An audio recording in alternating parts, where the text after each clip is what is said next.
Kwento ni Natalia, ang itim na anino ng Erapa. Sa lungsod ng Erapa, may isang lihim na organisasyon na tinatawag na Order of Assassins. Sila ang lihim na sandata ng Land of Dawn at ang kanilang misyon ay puksain ang mga banta bago pa ito maging problema. Sa mga pinakanatatanging alagad ng organisasyong ito, may isang batang babae na nagngangalang Natalia. Mula pagkabata, siya ay pinalaki at sinanay bilang isang perpektong mamamatay tao, mabilis, maliksi at walang kinatatakutan. Sa murang edad, ipinakita niya ang kanyang kakaibang talento sa pagiging assassin, kaya't mabilis siyang naging isa sa mga nangungunang mandirigma ng kanilang pangkat.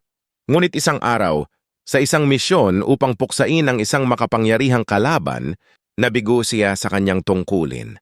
Dahil dito, nasira ang kanyang reputasyon sa loob ng Order of Assassins. Sa mata ng kanyang mga kapwa mamamatay tao, siya ay isang disgrasyang dapat kalimutan. Hindi niya matanggap ang pagkatalo. Kaya tumakas siya mula sa organisasyon at naglayag patungo sa malalayong lugar upang hanapin ang kanyang tunay na sarili. Sa kanyang paglalakbay, natutunan niya ang iba't ibang teknik ng pag-atake at paglusob mula sa mga anino. Pinabuti niya ang kanyang bilis at kakayahan sa pag-atake ng lihim upang hindi na muling mabigo. Ngayon, bumalik siya sa Land of Dawn bilang isang mas mabilis, mas mapanganib at mas bihasang assassin. Gamit ang kanyang matalim na claws at kakayahang maglaho sa anino, muli siyang sumali sa digmaan upang patunayan na siya pa rin ang pinakamalakas na assassin. Sa likod ng bawat anino, may isang assassin na naghihintay upang umatake.